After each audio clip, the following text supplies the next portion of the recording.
Hi everyone, अब हम लोग एंगुलर में एक और कंट्रोल फ्लो स्टेटमेंट के बारे में बात करने वाले हैं, which is at the rate switch, या फिर आप लोग इसको स्विच केस भी कह सकते हो। ये थोड़ी बहुत इफ एल्स कंडीशन के जैसी ही होती है, बट इफ एल्स कंडीशन हम लोग जब यूज करते हैं जब हमारे पास केसेस कम होते हैं, कंडीशंस कम होती हैं। बट अगर हमारे पास कंडीशंस बहुत ज्यादा हैं, 6-7 कंडीशंस हैं या फिर उससे भी ज्यादा कंडीशंस हैं, उस केस के अंदर हम लोग at the rate switch control flow statement का यूज करते हैं। सबसे पहले मैं आपको बताऊंगा स्विच केस और स्विच कंट्रोल फ्लो स्टेटमेंट क्या होती है, कब इसका यूज करना चाहिए, इसका सिंटैक्स एग्जांपल देखेंगे। देन हम लोग एक बेसिक स्टेटमेंट रन करके देखेंगे स्विच केस के साथ में। देन इसको ड्रॉप डाउन के साथ भी रन करके देखेंगे, कॉमन मिस्टेक्स डेवलपर्स क्या कर देते हैं स्विच केस के साथ में, उसके बारे में बात करने वाले हैं। देन इंटरव्यू क्वेश्चंस डिस्कस करेंगे। नोट्स, कोड, प्लेलिस्ट का लिंक आपको डिस्क्रिप्शन बॉक्स में मिल जाएगा।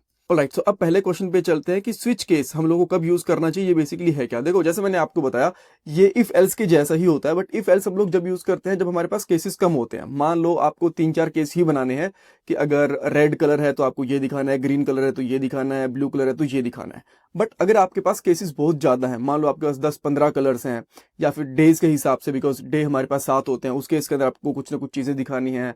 जब आपके पास बहुत सारी मल्टीपल कंडीशंस होती हैं, उस केस के अंदर आपको स्विच केस का यूज करना चाहिए। वहां पे रीडेबिलिटी बेटर आती है और कोड आपका अच्छे से मैनेज होता है। अब मैं आपको एग्जांपल भी दिखा देता हूँ। मान लो हमारे पास app.js के अंदर एक सिग्नल है। अगेन हम लोग सिग्नल से यूज करेंगे, प्रॉपर्टीज का हम लोग कम से कम यूज करेंगे। और यहाँ पे मैं इसका नाम लेता हूँ स्टेटस, राइट। और स्टेटस के अंदर मैं एक सिग्नल लूंगा। बाय डिफॉल्ट मैं इसकी वैल्यू डाल देता हूँ नॉट स्टार्टेड। जो हम लोगों ने लास्ट वाले पार्ट के अंदर लिए थे उसी तरीके से हम लोग करेंगे यहाँ पे, ठीक है। एक सिग्नल ले लिया नोट स्टार्टेड करके।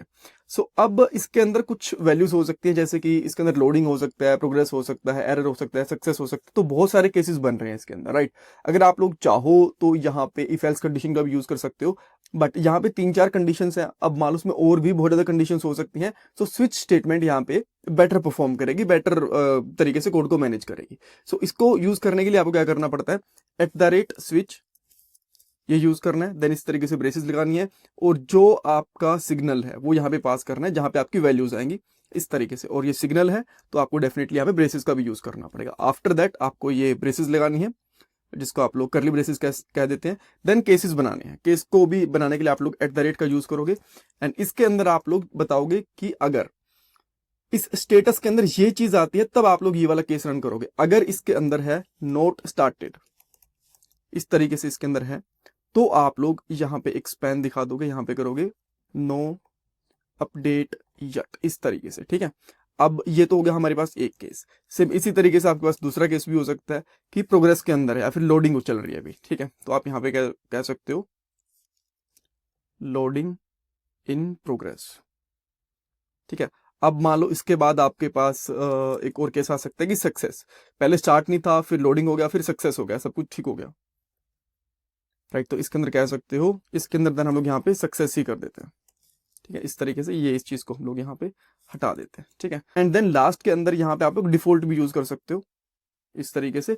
अगर कुछ भी मैच नहीं होता तो फिर ये चीज आएगी, देन यहाँ पे आप कह सकते हो एरर, ठीक है। अब यहाँ पे क्या आंसर आने वाला है आपके हिसाब से जो आई के ऊपर, आप बोलोगे नो अपडेटेड यट आएगा बिकॉज नॉट स्टार्टेड है, नहीं, यहाँ पे एरर आना चाहिए। मैं आपको रीजन बताता हूँ एरर क्यों। बिकॉज हम लोगों ने यहाँ पे एक सिली मिस्टेक कर रखी है, जो फर्स्ट लेटर है इसको यहाँ पे कैपिटल कर दिया। तो डेवलपर्स ऐसी बहुत बार गलती करते हैं, जब भी वो कॉन्स्टेंट वगैरह कुछ ना कुछ डिक्लेयर करते हैं तो फर्स्ट लेटर को कैपिटल, किसी को स्मॉल ऐसे कर देते हैं, तो इससे ये प्रॉब्लम आती है, राइट। देन मैं यहाँ पे स्मॉल लेटर में ही लूंगा नॉट स्टार्टेड। अब ये फर्स्ट वाले केस के साथ मैच होगा और यहाँ पे आएगा नो अपडेट यट, यहाँ पे आप देख सकते हो, ठीक है। Then might be second case के लिए अगर आप यहाँ पे डाल दोगे लोडिंग, तो आपको यहाँ पे लोडिंग दिख जाएगा, लोडिंग इन प्रोग्रेस। देन का कलर देना चाहो तो आप कलर भी दे सकते हो, जैसे कि मैं यहाँ पे स्टाइल दे देता हूँ कलर ग्रीन। मैं इसको कॉपी करके लोडिंग में ऑरेंज कर देता हूँ बेसिकली, ठीक है, ये ऑरेंज सही रहेगा। सक्सेस के लिए ग्रीन और एरर के लिए मैं यहाँ पे कर देता हूँ रेड, राइट। यहाँ पे आते हो तो लोडिंग इन प्रोग्रेस है, और ये आया क्यों नहीं, कलर ऑरेंज, अब आ जाएगा, ठीक है। ओके, सब मान लो अब यहाँ पे डाल देते हो ABC, जो किसी से मैच नहीं हो रहा, तो अगेन यहाँ पे एरर आ जाएगा। इस तरीके से चीजें मैच करेंगी, ठीक है।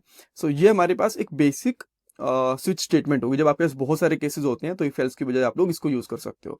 नाउ मैं इसको ड्रॉप डाउन के साथ भी यूज करके दिखा देता हूँ आपको, काफी इंटरेस्टिंग लगेगा आपको ये। देन मैं यहाँ पे एक सेलेक्ट लूंगा, देन सेलेक्ट के अंदर मैं कुछ ऑप्शंस लूंगा, और ऑप्शन के अंदर मैं यहाँ पे डालूंगा नॉट स्टार्टेड, जो ये है ना, ये ऑप्शन यहाँ पे मैच होने चाहिए, यहाँ पे कुछ भी डाल दो, नॉट स्टार्टेड। देन सेम इसी तरीके से मैं यहाँ पे 3-4 ऑप्शन और लेता हूँ, जैसे कि मैं यहाँ पे सेकंड में क्या ले लूँगा, लोडिंग, और यहाँ पे कर देंगे loading in progress, then success, यहाँ पे भी सक्सेस डाल दो। ठीक है, आप इनको स्मॉल लेटर फर्स्ट लेटर कर लेना, बिकॉज यहाँ पे मैंने फर्स्ट कैपिटल लेटर कर दिया, यहाँ पे स्मॉल कर दिया, उस पर मैं अभी फोकस कर नहीं रहा। लाइक लास्ट में एरर, ठीक है, एरर है या फिर कुछ भी और स्टेटस आता है तो बेसिकली यहाँ पे अदर दे देता हूँ, ठीक है, एरर और अदर, ठीक है। अब अगर इनमें से कुछ नहीं आया, एरर आएगा तो ये डिफॉल्ट केस के अंदर चला जाएगा। नाउ सो अब मैं यहाँ पे एक चेंज इवेंट लेता हूँ और इसके ऊपर एक फंक्शन कॉल करूंगा, हैंडल स्विच, कुछ और नाम रखना चाहो तो भी रख सकते हो, कोई प्रॉब्लम नहीं है। और यहाँ से डॉलर इवेंट को मैं पास कर दूंगा, ठीक है। सो यहाँ पे आके देन मैं यहाँ पे इवेंट लूंगा, और इवेंट का टाइप क्या रहेगा, इवेंट रहेगा बेसिकली। देन हम लोग यहाँ पे एक कांस्टेंट ले लेते हैं, जिसका नाम मैं यहाँ पे रख लेता हूँ लेट्स से टारगेट, और टारगेट यहाँ पे क्या आएगा, इवेंट डॉट टारगेट, और ये आपको एज HTML सेलेक्ट एलिमेंट के जैसे लेना पड़ेगा, अदरवाइज ये प्रॉपर्ली काम करेगा नहीं। देन आपको दिस डॉट, ये सारी चीज़ मैं आपको लास्ट वाले पार्ट के अंदर बता चुका हूँ, स्टेटस डॉट सेट, और इसके अंदर हम लोग क्या कर देंगे, टारगेट डॉट वैल्यू, ये डाल देंगे, ठीक है।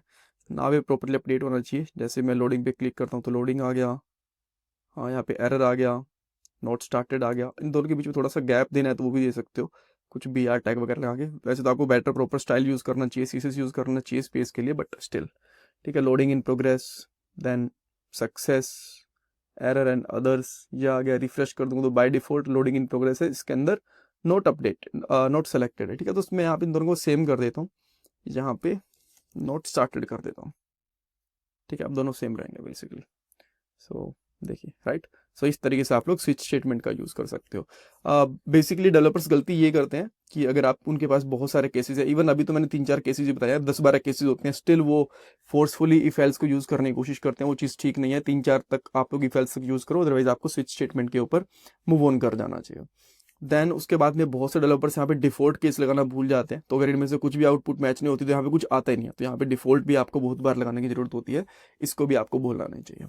देन इंटरव्यू क्वेश्चन के अंदर कंट्रोल फ्लो स्टेटमेंट कितनी होती है, मैं आपको 2-3 पार्ट के अंदर बता चुका हूँ कि @for, @if और @switch, ये चीज़ें होती हैं। 1-2 और होती हैं जो भी आने वाले पार्ट के अंदर आनी है, इनके बारे में पूछा जा सकता है।